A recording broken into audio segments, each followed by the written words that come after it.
प्रदेश की बात करें तो सरकारी और गैर सरकारी दफ्तर 5 दिन ही खुला करेंगे। हफ्ते में शनिवार और रविवार को 2 दिन की छुट्टी होगी। प्रदेश में 1 मई तक ये लागू रहेंगे नियम। मुख्यमंत्री ने कोरोना के बढ़ते मामलों के चलते ये फैसला लिया है। सरकारी कार्यालयों में 50% स्टाफ की हाजिरी होगी। मुख्यमंत्री ने हिमाचल से मजदूर वर्ग को पलायन न करने की अपील की है और कहा कि दुविधा में सरकार ध्यान रखेगी। शादी विवाह और जरूरी समागमों में 50 लोग ही शिरकत कर पाएंगे। बसों में 50% सवारी को ही सफर की मंजूरी है। धार्मिक राजनीतिक रैलियों पर पूरी तरह से रोक है। 23 अप्रैल के बाद से मंदिरों में केवल पूजा हो। शादियों पर अब सिर्फ 50 ही लोग, 50 से ज्यादा लोग अब किसी सूरत शादी अंदर हो हॉल के चाहे बाहर हो, इस बात को सुनिश्चित किया है। क्यों और उसके बाद सोशल गैदरिंग्स पर भी हमने बिल्कुल अब रिस्ट्रिक्शन लगा दी फिलहाल, और 1 तारीख तक उसके बाद उसको रिव्यू करेंगे। ट्रांसपोर्ट सेक्टर में जो है पब्लिक ट्रांसपोर्ट भी 50% के साथ चलेगी।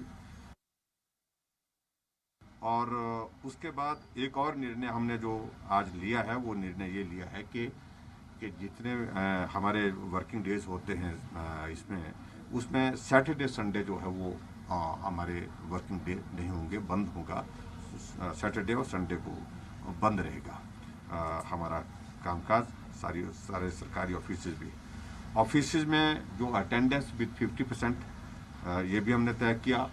वो हिमाचल प्रदेश में भी सरकार ने कुछ नई गाइडलाइंस तय की हैं और कुछ नए नियम लागू किए गए हैं, उसकी जानकारी दी। इसमें एक बड़ी बात तो ये आई है कि अब जो तमाम सरकारी दफ्तर हैं वो जो है अब शनिवार और रविवार को 2 दिन बंद रहा करेंगे। इसके अलावा क्या और नई बातें सामने आई है, ये जानने के लिए हम सीधे रुक करेंगे हमारे संवाददाता अमन भारद्वाज का शिमला से इस वक्त हमारे साथ लाइव जुड़ रहे हैं।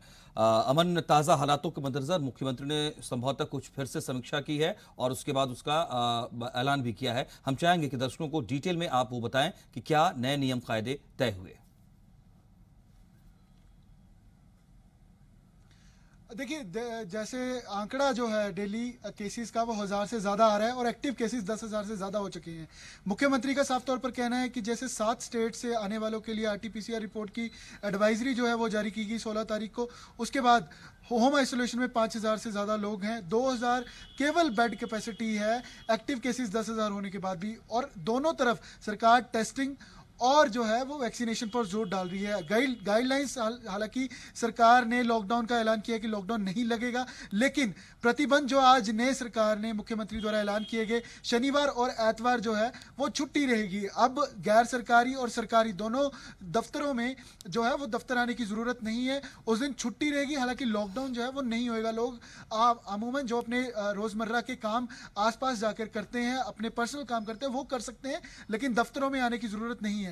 वहीं 5 डेज जहां लगेंगे, एक हफ्ते में 5 डेज अ वीक रहेगा वर्किंग, उसके अंदर जो सरकारी कार्यालय है उसमें 50% जो है वो स्टाफ आएगा। इसकी भी SOPs जो है वो जारी कर दी गई हैं। उसके अलावा जो बसेज हैं, चाहे वो इंटरस्टेट हो चाहे इंट्रास्टेट हो, राज्य के अंदर भी और बाहर जाने वाली बसें, क्योंकि 250 के करीब बसेस के रूट हैं जो बाहर दूसरे स्टेट्स में जाते हैं, तो दोनों जगह बसेस में, मतलब स्टेट के अंदर और स्टेट के बाहर 50% जो है वो ट्रैवल कर पाएंगे। जितनी कैपेसिटी है, अगर मान लीजिए 60 लोग एक बस के अंदर बैठते हैं तो 30 लोग ही सफर कर पाएंगे। मास्क का ध्यान रखा जाएगा, सैनिटाइजेशन का ध्यान रखा जाएगा और आपसी दूरी, जैसे हमने पिछले साल देखा कि जब कोरोना पीक पर था उस समय जो गाइडलाइंस थी, उस समय जो SOPs थी, वही एक बार फिर से अब लोगों को देखने को मिलेंगी।